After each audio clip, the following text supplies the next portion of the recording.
Ciao amici e amiche del segno dei gemelli, io sono Angela e questo è Exoterico ed è così che vi trovate sui social. Questo è l'oroscopo lunare motivazionale che vi darà dei suggerimenti e vi aiuterà a trovare la spinta giusta per affrontare il periodo dal 2 al 17 febbraio e qui troveremo la luna nuova in acquario. Vi ricordo che è una stesa generica, prendete solo ciò che vi risuona di più e potete integrarla con il vostro segno lunare. In descrizione trovate le recensioni dei mazzi usati e i link per acquistarli. Vi invito a iscrivervi e abbonarvi al mio canale per sostenere il mio lavoro. Vi ringrazio moltissimo se lo farete o l'avete già fatto. E adesso possiamo partire con la lettura. Andiamo prima ad accendere la nostra luna. Vediamo dal punto di vista astrologico cosa ci porterà. In senso generico, la luna nuova in acquario dona più fiducia, ottimismo, senso di libertà, indipendenza, una nuova ispirazione, un entusiasmo per portare avanti o iniziare dei progetti ambiziosi. Magari per chi vuole iniziare si può cominciare a pianificare e poi di allontanare la pesantezza, le limitazioni, i pregiudizi, le negatività, eccetera. Momento molto buono per conoscenze, incontri interessanti e dichiarazioni. Di contro dobbiamo fare attenzione perché c'è una forte sensibilità, le emozioni sono molto forti, purtroppo il rischio di sprecare, di sperdere le nostre energie in cose inutili, anche di esplosioni di rabbia, di irritazione e alcune aspettative potrebbero non essere soddisfatte. Adesso partiamo con il vostro primo oracolo che ci fa capire il punto di partenza, quindi intorno al 2 febbraio. Abbiamo Ulula alla luna. Questo diciamo, è una carta che indica la necessità di andare oltre, oltre qualcosa, forse anche qualcuno, perché è legata alla comunicazione. Infatti abbiamo proprio questo lupo che sta ululando, in qualche modo sta richiamando attenzioni o comunque vuole comunicare qualcosa e infatti questa carta ci spinge a farci sentire, a esprimere a voce alta i nostri pensieri, essere chiari, limpidi, sinceri, esprimere anche i nostri desideri, le nostre aspirazioni, cosa si vuole e prendere anche il comando, quindi il coraggio, soprattutto in alcune situazioni e soprattutto se vogliamo creare delle nuove situazioni. Quindi questo è il momento giusto proprio per esprimere i nostri desideri. È ovvio che nelle varie situazioni di vita quotidiana, diciamo, con le persone, non è più il momento di tenersi tutto dentro, è il momento di chiarirsi, di parlare e di esprimersi. Poi abbiamo Argento Vivo.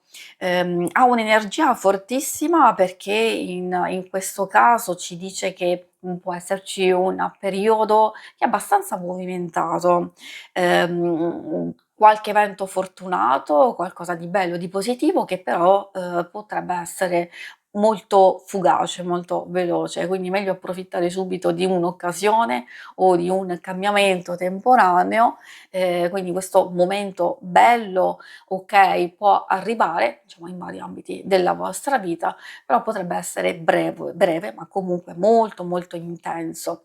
Può arrivare un input, una spinta, un impulso, una speranza per il futuro. Si tratta comunque di essere molto irrequieti. Quindi cercare un po' di gestire questa irrequietezza e di incanalarla nel modo giusto. Poi troviamo la luna dell'unicorno. In questo caso è vero che ci porta a speranza, però magari ci sentiremo un po' più calmi, un po' più tranquilli e la cosa importante secondo me è proprio quello di avere un approccio, delicato e dolce alle cose, quindi passiamo da, un eccesso a un altro, il rischio è proprio quello, perché magari ci sono alcune situazioni che ci mettono in agitazione, però sappiamo che subito dopo potremmo, essere un po' più tranquilli, oppure proprio le carte ci stanno consigliando, di, non lasciarci sovrastare da queste forti emozioni altalenanti, ma cercare invece il più possibile di avere un approccio proprio tranquillo, pacato, e che sarà molto più utile rispetto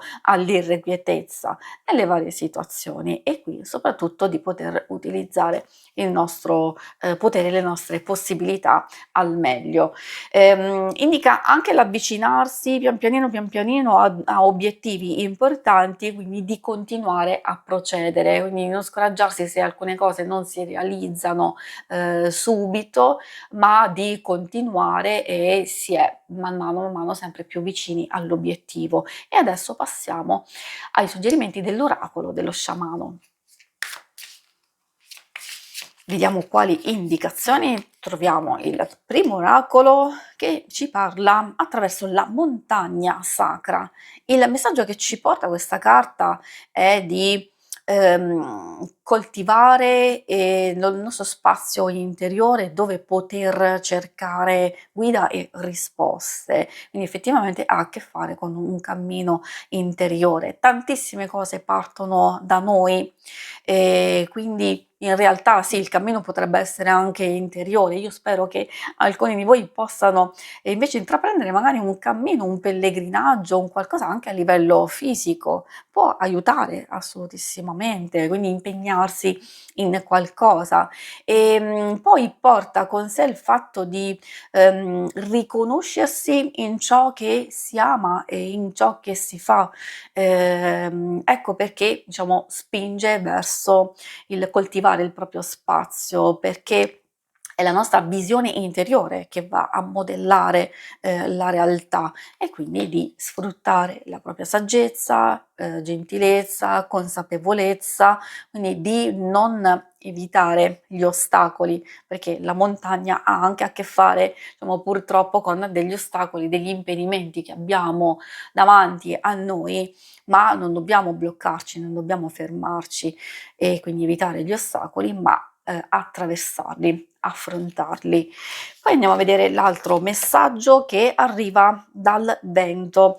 Anche questa è molto, molto importante come carta perché ha a che fare, con un qualcosa che si sta muovendo e in qualche modo, può essere trasformato proprio in questo periodo. Può essere un'idea, un'abitudine, una prospettiva, un progetto, eccetera. Quindi lasciare andare il bisogno di controllo, lasciarci guidare da questo vento e, quindi, magari abbiamo bisogno di abbandonare un'abitudine, di aver più fiducia, determinazione o portare avanti una sfida, o comunque di agire per il bene comune, magari insieme a qualcuno di a voi molto caro. Quindi è il tempo di, rinnovare un vecchio modo di pensare e di fare e questo appunto è il momento giusto per farlo, vuol dire che poi otterremo, i nostri risultati. In più abbiamo il fanciullo, bella carta perché ha a che fare con l'innocenza come stato puro e libero da giudizi, condizionamenti. Forse abbiamo bisogno di recuperare un po' il diciamo, il fanciullo o la fanciulla che è dentro di noi, proprio per scoprire la gioia, la semplicità, ma anche per andare a rinnovare, come abbiamo visto, alcune cose, quindi di ritornare alla nostra, essenza e quindi darci la possibilità di, magari cambiare percorso, di vedere le cose con anche il mondo con occhi nuovi, diversi, aver disobbedienza, creativa, di vivere delle esperienze vere, autentiche, inserire anche, momenti di gioco, di curiosità proprio come stimolo per non solo leggerezza, solo non solo per star meglio con noi stessi e con gli altri, però anche per aver più connessione, diciamo con noi, con quello che stiamo facendo e con i nostri desideri e anche effettivamente per avere una direzione molto più chiara. Si conclude qui la lettura, vi ringrazio per avermi seguita. Se volete in alto a destra trovate il logo per iscrivervi al canale, mentre in basso trovate le schermate per vedere il vostro oroscopo mensile e quello settimanale. Alla prossima, vi auguro una buona luna, ciao!